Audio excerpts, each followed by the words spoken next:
ሰላም ውድ አድማጮቻችን፣ በመድፈኞቹ አዳዲስ የጉዳት መረጃዎች ተመልሰን መጠናል። ሌላኛው የሚሆነው የዲክላን ራይስ በመድፈኞቹ ያለው ሚናና የአርሰናል የመልሶ ማጥቃት ጥንካሬ ጉዳይም የምናወራችሁ አዳዲስ መረጃዎች ይኖሩናል። ጃኮብ ኪየር በመጨረሻ እንግሊዝ ፕሪሚየር ሊግ ካሉ ክለቦች ባንዱ ተፈልጓል። ክሪስታል ፓላስ የእሱ ፈላጊ ሆኗል። የግራ የመሃል ተከላካይ ሆኖ የሚያገለግል ይሆናል። እንደ ቡድን አርሰናል ጠንካራ የሆነ የመከላከል አቅም እንዲኖረው ይጠበቃል። ስለዚህ ጃኮብ ኪየርን እስከ 25 ሚሊዮን ፓውንድ የሚያቀርብላቸው ቡድን ካገኙ አርሰናሎች ለመልቀቅ ይህንን ተጫዋች ይፈልጋሉ። ወደ አድማጮቻችን ይህ ያያ ስፖርት ነው። ላይክ፣ ሼር፣ ኮሜንት፣ ሰብስክራይብ ማድረጋችሁን አትርሱ።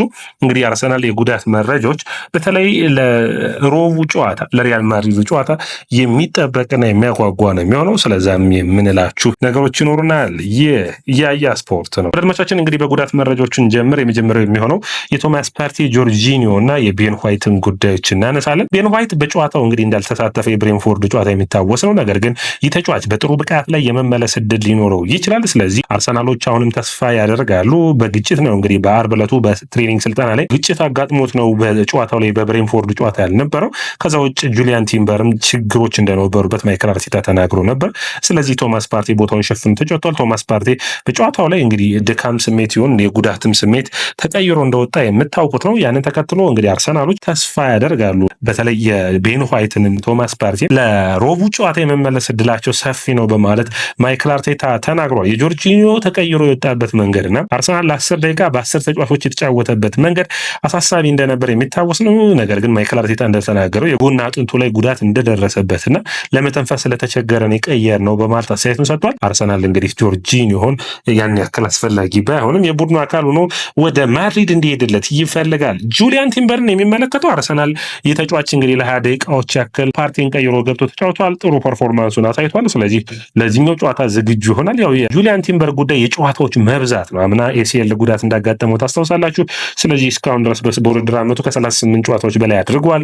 ስለዚህ ጫናዎች እንዳይበዙበት ሲባል አርሰናል በቻምፒዮንስ ሊጉ ብቻ ይህንን ተጫዋች እያሰለፈ ለመቀጠል ያሰበ ይመስላል። ሪካርዶ ካላፊዮሪን የሚመለከተው ማይክል አርቴታ እንግዲህ ይህ ጣሊያናዊ ተጫዋች ጣሊያን በኔሽንስ ሊግ ከጀርመን ጋር ባደረገችው ጨዋታ ላይ ተጎድቶ እንደወጣ የምታስታውሱት ነው። ይህንን ተጫዋች የሚሸፍን ቦታ እንግዲህ ጥሩ እንደሆነ ይታሰባል። በተለይ ከሳሊባ ጋር የሚፈጥሩት የተከላካይ መስመሩን የሚጠበቅ ነበር። ነገር ግን ያ ሳይሆን ቀርቷል። በሚቀጥሉ ሳምንታቶች የመመለስ እድል አለው በማለት ማይክል አርቴታ ተናግሯል። ስለ ገብርኤል ማጋሌስም ሙሉ የውድድር ዓመቱ እንደሚያመልጠው፣ ሃቨርትዝ በግንቦት ወር መጨረሻ ወደ ሜዳ የመመለስ ብቃት ሊኖረው እንደሚችል፣ ቶሚያሱ በውድድር ዓመቱ ምንም ጨዋታ ባያደርግም በሚቀጥለው የውድድር ዓመት ግን መጀመሪያዎች አካባቢ የመመለስ እድል እንደሚኖረው፣ ሄሱስ በሚቀጥለው ዓመት ህዳር ወይም ደግሞ ጥቅምትና ህዳር ላይ የመመለስ እድል እንደሚኖረው ማይክል አርቴታ በጉዳት ዜናዎችን በሚመለከት ተናግሯል። ከዛ ውጭ ከአንዳንድ የመረጃ ምንጮቻችን በተለይ አትሌቲክስ ላይ ያገኘናቸው ነው የሚሆኑት። ወደ አድማጮቻችን ሌላኛው የሚሆነው የአርሰናልን መልሶ ማጥቃት እንግዲህ እንደ ቡድን በጥንካሬ በኩል መነሳት የሚጠበቅበት ነው። ካለፉት የውድድር ዓመታቶች አንጻር በዘንድሮ ውድድር ዓመት የተሻለ የመልሶ ማጥቃትን ይታያል። እንግዲህ አርሰናል የዛሬ 2 ዓመት በ22-23 ሲዝን 11 ኳሶችን በመልሶ ማጥቃት ይሞክር ነበር።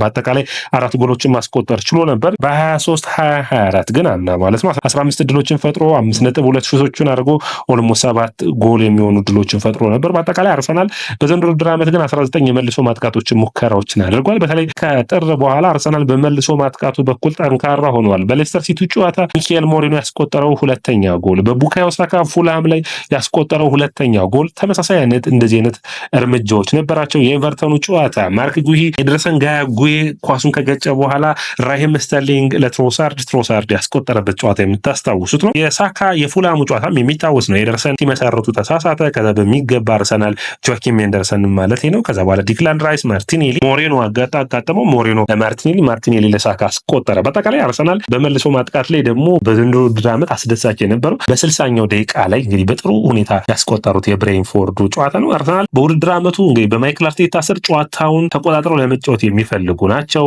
ሁሉንም በቁጥጥራቸው ስር እንዲውል እንዲሁም ደግሞ የተቃራኒ ቡድን መልሶ ማጥቃት ለማቆም የሚሰራ ቡድን ነው። ነገር ግን እንደዚህን አጋጣሚዎች መጠቀም ቢችል ደግሞ የተሻለ ውጤታማ ቡድንን መገንባት መድፈኞቹ እንዲችሉ ያደርጋቸዋል። በተለይ መልሶ ማጥቃት ለአርሰናል ለማርቲኔሊ፣ ቡካዮ ሳካን ለያዘው ቡድን የተሻለ ይሆናል ብዬ አስባለሁ። ስለዚህ አርሰናሎች በዚህ በኩል ጠንክረው እየሰሩ እንዳለ በልምምድ ሜዳዎችም ይታያል። በተለይ በረኛው ዴቪድ ራያ ከዲክላን ራይስ ጋር በጣም ጥሩ ጥምረቶችን የሚፈጥሩ ይሆናል።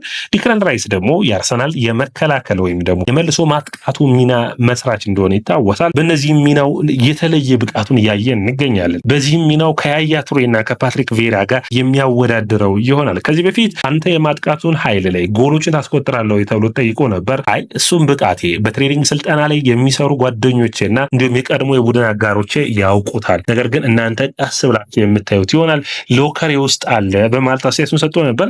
እንግዲህ አርሰናል ከመጣ ጊዜ አንስቶ የአርሰናል የቡድን አባላት ፈረሱ ወይም ደግሞ ሆርስ እያሉ ይጠሩታል። ይህ እንግዲህ ተጫዋች ለምን እንደዚህ ተባለ ካላችሁ ኳሱን ይዞ የሚሮጥበት ፍጥነትና ላይም ብሬኪንግ ቦል ፕሮግሬሽን አለው ወይም የተቃራኒ ቡድንን የመከላከል አቅም መሰባበር የሚችሉ ኳስ ይዞ መንቀሳቀስ የመቻል አቅም አለው። በዘንድሮ ውድድር ዓመት መከላከልና ማጥቃቱ ላይ የተሻለ ብቃቱን እያሳየን ነው።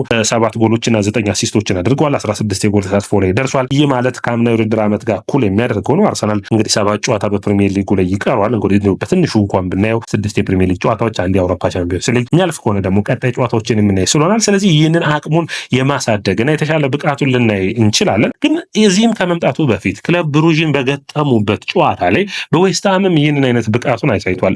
በእንደዚህ አይነት ጨዋታ ግን ማን በጣም ይመስለዋል ካላችሁኝ ያያ ቱሬ ነው። ዲክላን ራይስ ያያ ቱሬ በጣም የመጀመሪያ ትልቁ አድናቂ እንደሆነ የምታውቁት ነው። ከያያ ቱሬ ጋር ዩቲዩብ ላይ ራሱ የሚገርም የሆነ ኢንተርቪው አላቸው። ምን ይወደዋል ከያያ ቱሬ ካላችሁ ደግሞ ጎል አስቆጣሪነቱን፣ ቦል ፕሮግሬሽንነቱን። ስለዚህ አርሰናል ዲክላን ራይስን በተለይ ዲክላን ራይስ ጥሩ ብቃቱ ላይ ነው። አርሰናል በ24 ዓመቱ ነው ይህን ተጫዋች ማስፈረም የቻሉት። አሁን ወደ 26 ዓመቱ እየደረሰ ይገኛል። ያያ ቱሬ ወደ ማንቸስተር ሲቲ ሲመጣ በ27 ዓመቱ ላይ ነበር። በመጀመሪያዎቹ ዓመታት 6 አሲስት 6 ጎል የሚመስል የዲክላን ራይስ አይነት ቁጥሮች ነበሩት። ነገር ግን በ2013-14 ማንቸስተር ሲቲ ቤት በደመቀበት ዓመት 20 ጎሎችን እና እንዲሁም ደግሞ ከአማካይ መስመር ላይ የተነሳ 9 አሲስቶችን ማድረግ የቻለበት የውድድር ዓመት ነበር። ጥሩ ፐርፎርማንስ የነበረው ከዚህ ጎሉ ጋር የሚመሳሰል አስቶን ቪላ ላይ ያስቆጠረውን ጎል የምታስታውሱ ከሆነ ከዲክላን ራይስ ከዚህ ጨዋታ ጋር የሚመሳሰል ብቃቱን አሳይቶ ነበር። በአጠቃላይ እንደ ቡድን ካያችሁት እንግዲህ አርሰናል መወሳት የሚጠበቅበት ጥሩ ፐርፎርማንስ ያሳየ ነው መባል ያለበት ይህ ተጫዋች ነው ማለት ይቻላል። ዲክላን ራይስ አርሰናሎች ያወጡበትን 105 ሚሊዮን ፓውንድ በሚገባ እየመለሰ ያለ ተጫዋች ነው። በምን ካላችሁኝ በጨዋታዎች ውስጥ በሚያሳየው የተለየ ጥሩ ፐርፎርማንሶቹ ነው። አርሰናል ኳሱን በሚቸገርበት ጊዜ ዲክላን ራይስ ኳሱን በማስጣል በኩል በጣም የተሻለ ብቃቱ ነው። ለምሳሌ መነሳት የሚጠበቅበት የማንቸስተር ዩናይትድ ጨዋታ ላይ የራስመስ ሆይሉንድን ያስጣለበት መንገድ በ6 ቁጥር ሚና ላይ ለእንግሊዝ ብሔራዊ ቡድን የሚሰጠው ሚና የተለየ ነው። አርሰናል ደግሞ ማይክል አርቴታ በእምነቱ መሰረት የተጫዋች ጎሎችና አሲስቶችን በሚገባ ብዙ ጎሎችን አሲስቶችን ማድረግ ይችላል ብሎ ያምናል። በሚገባም ያንን ሲያከናውን ይታያል። በተለይ ኳሱን የሚወስድበት መንገድ፣ ኳሱን የሚያጠቃበት መንገድ የተለየ ሆኖ መመዝገብ የሚችል ነው። ከዛ ውጭ ግን በመከላከሉ ረገድ ሚና እንዳለው ሁሉ ማዕዘኖችን በማሻማት በተለይ በቀይ መስመር ላይ በማሻማት በጣም የተለየ ማዕዘን አውጪ ሆኖ ይታያል። በቅርብ ጊዜያቶች ደግሞ በጣም አስገራሚ ሁኔታ ቅጣት መቺ ሆኗል። በተጫዋችነት ታሪኩ ቅጣት የምታስቆጥረው ያውቅ ነበር። በሪያል ማድሪድ በኤምሬትስ በተደረገው ጨዋታ ላይ ግን 2 ቅጣት ምቶችን አስቆጠረ። ይህ የተለየ ብቃቱ ነው። አሁን ደግሞ በሳምንቱ አጋማሽ ደግሞ የተለየ ብቃቱን በቦል ፕሮግሬሽን በኩልና ለቶማስ ፓርቲ አመቻችቶ አቃብሎ ቶማስ ፓርቲ በሚገባ አስቆጥሯል። ስለዚህ እንደዚህ አይነት ኳሶችን ማርቲኔሊና ቡካዮ ሳካ የሚፈልጉ ነው የሚሆኑት። ከሱ እሱ በደንብ ኳሱን ፕሮግረስ የማያደርግላቸው ከሆነ በሁለቱ መስመሮች የነሱን ሩጫ ተከትሎ ጎሎች መቆጠር እድላቸው ሰፊ የሚሆን ይሆናል። ስለዚህ አርሰናል ከዲክላን ራይስ ብዙ ይጠብቃል። ዲክላን ራይስም ለአርሰናል ብዙ የሚሰጣቸው ነገሮች በሚቀጥሉት ዓመታቶች የሚጠበቅ ይመስለኛል። በተለይ በአማካይ መስመር ላይ ከቶማስ ፓርቴ ጋር የሚፈጥሩት ጥምረት በጣም ጥሩ ነው የሚሆነው። በማጥቃት መስመሩ ላይ ሞሬኖ ተመልሶ ያግዛቸዋል። ኦዴጋርድም የዚህ ቡድን አካል ነው፣ ጥሩ ፐርፎርማንስ የሚያሳዩ ይሆናል።